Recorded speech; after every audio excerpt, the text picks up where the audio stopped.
우리가 상속이라는 거를 보면 뭐 이렇게 구조가 되어져 있는 걸 알 수 있는 거고요. 그래서 employee라는 지금은 또 예제가 우리가 ECMA 스크립트 6인 우리가 클래스를 이용한 게 아니라 펑션 컨스트럭터를 이용해서 이제 구성한 거죠. 그렇죠? 펑션 여러분 헷갈려 하시면 안 돼요. 자바스크립트에서 우리가 객체 지향 프로그래밍을 할 수 있는 방법은 ECMA 스크립트 6에서는 우리가 클래스, 우리가 알고 있는 일반 클래스와 거의 유사한 그러한 개념으로다가 우리가 객체 지향을 설계를 할 수가 있는데 ECMA 스크립트 6가 나오기 전에는 우리가 펑션 컨스트럭터라는 컨셉을 이용해서 우리가 객체 지향을 설계한 거죠.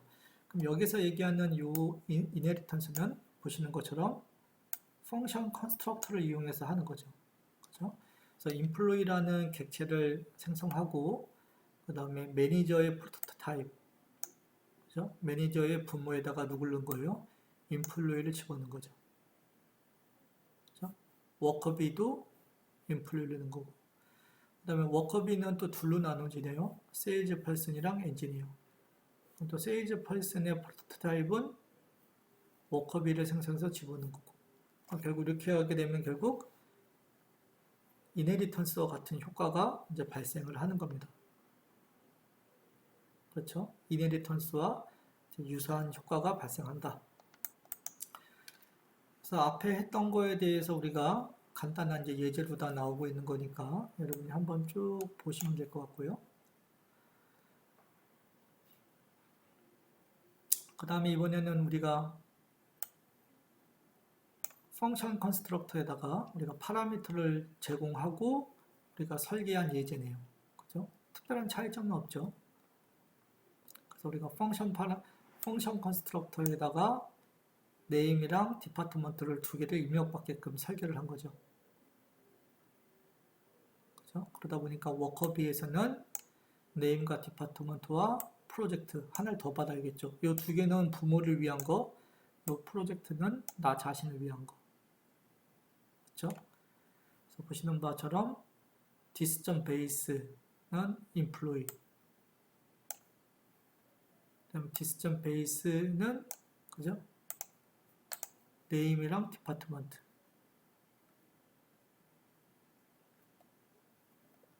그다음 dis의 프로젝트는 파라미터로 던져준 프로젝트. 그다음 워커비의 부모에 해당하는 employee를 집어넣고 이런 스타일로다가 이제 구현을 한다는 겁니다.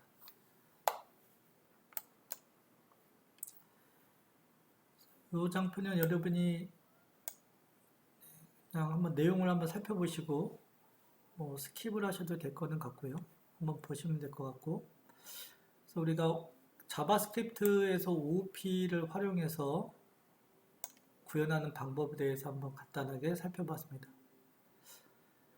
우리가 거의 이제 마지막 장이네요. 그죠? 그래서 우리가 AJAX라는 거, 그래서 우리가 HTTP에 대한 요청과 우리가 AJAX에 대해서 한번 살펴보면 되고, 그 다음에 이렇게 하게 되면 이제 자바스크립트는 1단락이 되고, 그 다음에 우리가 유닛 4장부터 쭉 나가게 되는데, 유닛 4장부터 이제 나가는 거는 결국 SAP UI5, 즉 오픈 UI5에 대한 내용이 이제 쭉 나가게 됩니다. 그래서 우리가 마지막 레슨으로 보는 11장, 우리가 AJAX를 한번 보도록 하겠습니다. AJAX는 그죠? 약어가 이렇게 되네요. Asynchronous JavaScript and XML. 그거의 약자고요. 그래서 사람들은 보통 AJAX라고 이제 얘기를 하는 거죠. 그 다음에 AJAX는 우리가 왜 필요하냐라는 거 보면 우리가 빠르고 다이나믹한 웹페이지를 구성하기 위해서 AJAX를 사용한다. 그럼 AJAX를 사용하면 왜 동적인 웹페이지가 구성이 가능하고 그 다음에 빠른 페이지를 구성할 수 있는지 그런 걸 생각해 보면 되겠죠.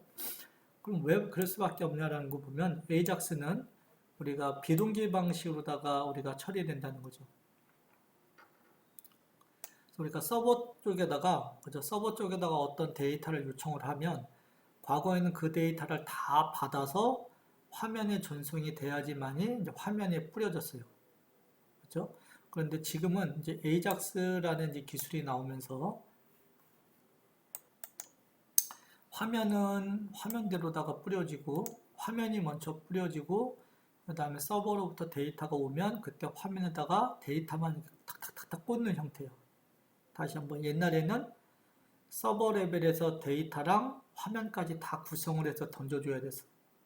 근데 지금은 한 번에 던져주는 거죠. 화면에다가 데이터를 다 꽂아서 한 번에 던져주면 클라이언트는 그걸 받아서 그냥 화면에 브라우징만 하는 건데 에이작스 기술이 나오면서 서버로부터 페이지는 받고 그 다음에 그 페이지 안에 있는 데이터들은 비동기 방식으로다가 데이터를 호출해서 받은 데이터를 화면에다가 데이터만 꽂는 거예요.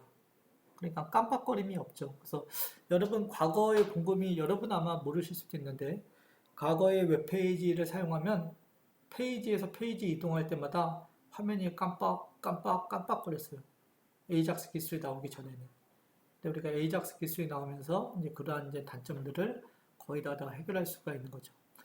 그래서 에이작스를 사용하게 되면 페이지 전체를 리로딩하는 게 아니라 관련된 데이터 부분만 다시 리로딩 한다는 거죠. 그래서 여러분이 에이작스는 우리가 인터넷 표준을 따르고 있고 그 다음에 보시는 것처럼 우리가 XML, HTTP 리퀘스트라는 오브젝트를 통해서 서버로부터 데이터를 받을 수 있고 그 다음에 화면에 데이터를 뿌리기 위해서는 앞서 보셨던 JScript와 도움을 이용해서 화면에 받은 데이터만 싹싹싹 꽂을 수 있다는 겁니다.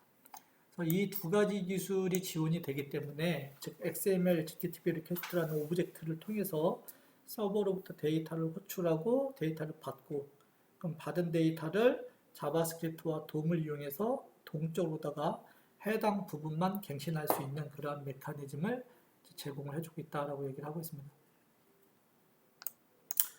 에이작스에 대해서 한번 보면 결국 HTML 페이지, 즉 브라우저 상에서 여러분이 자바스크립트를 이용해서 우리가 서버 레벨이랑 통신할 건데 즉 UI 레벨과 즉 UI 레벨의 자바스크립트와 서버 레벨에 통신하기 위해서는 누구로다가 XML, HTTP 리퀘스트라는 이 오브젝트, 자바스크립트 오브젝트를 통해서 데이터를 호출할 수 있다는 거죠. 그래서 여기 보시면 send를 하게 되면 그렇죠?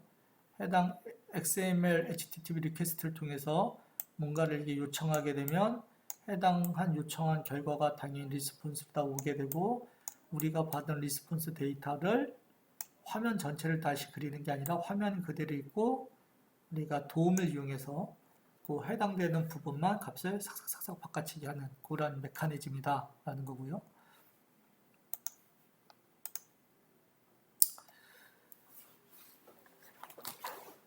그래서 여기 보시면 뉴 브라우저들은 이런 것들이 지원된다라고 되어 있는데 지금은 이제 거의 모든 브라우저가 다 지원된다고 보셔도 여러분이 뭐 전혀 무관합니다. 그래서 우리는 XML, HTTP 리퀘스트라는 객체를 하나를 생성을 하고 그죠? 생성하고 그다음에 이 리퀘스트 객체를 통해서 그죠? 데이터를 지금 뭐 하는 거예요? 여기는 open get 그죠? 그래서 files라는 폴더 밑에 데이터 txt를 읽겠다 는 거죠. 그죠? 읽겠다. 그다음에 그 명령을 서버로다 보내라 라는 겁니다. 그죠? 그럼 서버로부터 어떤 답변이 오겠죠. 그죠?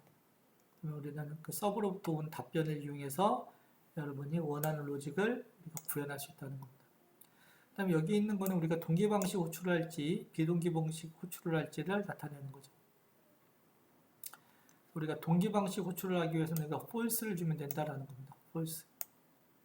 동기 방식. 비동기 방식은 true.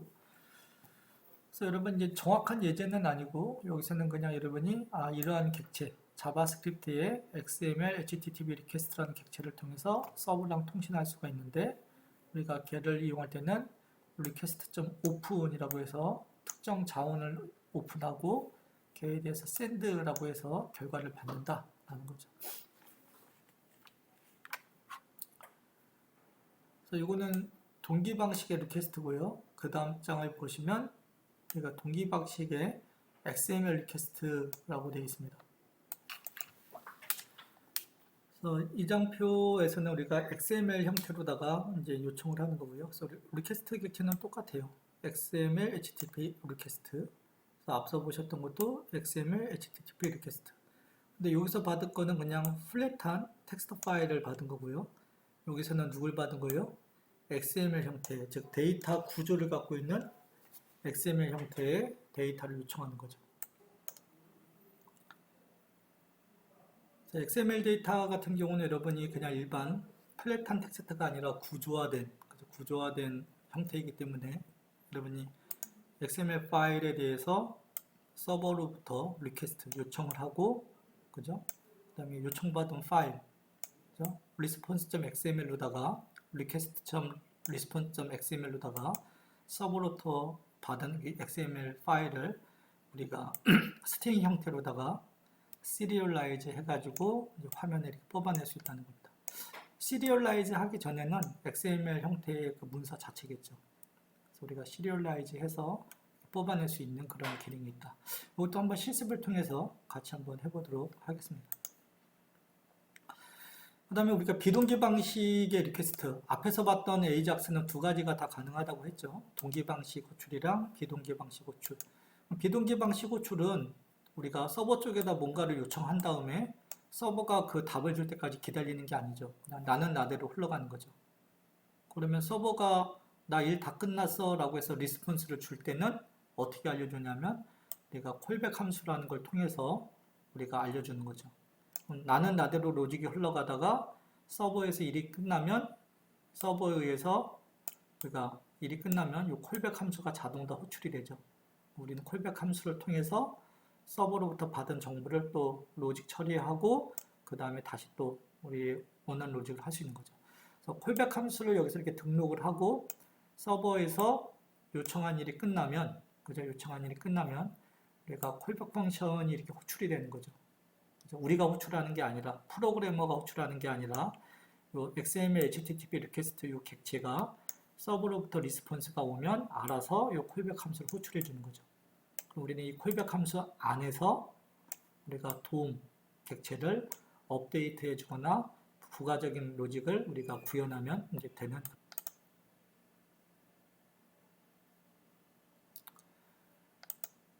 XML 파일 같은 경우에는, 그죠? XML 파일 같은 경우에는 일반 플랫한 텍스트가 아니라 구조화된 텍스트이기 때문에 우리가 구조화된 텍스트를 우리가 서버로부터 요청을 해서 우리가 데이터를 받고 우리가 구조화된 문서를 우리가 스트링 형태로다가 우리가 serialized string이라는 메소드를 통해서 우리가 serialize 해서 우리가 이렇게 화면에 뿌릴 수가 있다는 겁니다. 그래서 그냥 이거는 그냥 시리얼라이즈, 화면에 뿌리기 위해서 그냥 시리얼라이즈를 한 것 뿐이고요.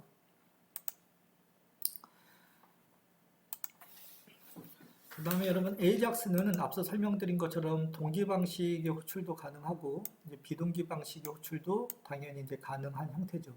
그죠? 그래서 동기 방식의 호출을 할지, 그 다음에 비동기 방식의 호출을 할지도 이제 가능한데, 우리가 비동기 방식으로 호출하게 되면 서버에게 뭔가를 요청하고, 그죠? 서버에게 요청을 하고 나는 나대로 다 또 로직이 이렇게 흘러가는 거죠.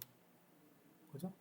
그럼 서버가 자기 일이 다 끝나면 다시 클라이언트 쪽에다가 나 일 다 끝났어 라고 해서 리스폰스를 던져줘야 되는데 이 던져줄 시점을 찾을 수가 없는 거죠. 왜냐면 이쪽은 이쪽대로 다 로직이 흘러가고 있으니까. 그래서 앞서 보신 것처럼 우리가 콜백 함수를 등록하게 되면, 그죠? 콜백 함수를 등록하게 되면 이 서버 레벨에서 응답이 다 끝나면 자동으로다가 콜백 함수를 이렇게 호출하게 되어 있는 거죠. 그럼 이 콜백 함수 안에서는 서버로부터 받은, 즉 비동기 방식으로 다 받은 데이터를 받아서 우리가 도움을 업데이트하거나 부가적인 처리를 할 수 있는 그런 상황입니다. 그래서 우리가 비동기 방식의 우리가 리퀘스트를 우리가 하는 방법에 대해서 한번 또 보면, 그죠? 콜백 함수를 등록하는 방법이죠. 그래서 우리가 리퀘스트라는 걸 하고요. 그래서 우리가 리퀘스트를 통해서 요청하기 전에 우리가 비동기 방식으로 호출하기 때문에 얘는 얘대로 이렇게 흘러간다는 거죠. 샌드를 하고. 원래는 기다려야지. 서버로부터 요청한 거를 응답이 올 때까지 기다려야 되는데 얘는 얘대로 흘러가니까 여기 보시는 것처럼 우리가 콜백 함수를 등록하는 거죠. 그죠? 그래서 request. onReadyStateChange라는 걸 통해서 우리가 상태가 변할 때마다 이 함수를 호출하겠다. 리퀘스트의 상태가 변할 때마다, 리퀘스트의 상태가 변할 때마다는 리퀘스트를 요청하고 요청을 기다리고 요청에 대한 응답이 오고 막 이러한 상태를 얘기하는 거죠. 그래서 리퀘스트의 상태가 4인 경우, 즉 서버로부터 응답이 온 경우에는 우리가 이러한 로직을 이제 수행하겠다라는 거죠. 그래서 이 콜백 함수는 우리가 호출하는 게 아니라 특정 시점이 되면 자동으로 다 호출되어지는 거죠. 그렇죠? 자동으로 다 호출되어지는 겁니다. 그러면 우리가 리퀘스트 객체를 통해서 리퀘스트 객체의 리스폰스 텍스트에 여기 결과가 들어있겠죠. 그래서 그거 외에 이제 부가적인 정보들을 이렇게 더 볼 수 있다라는 거고요.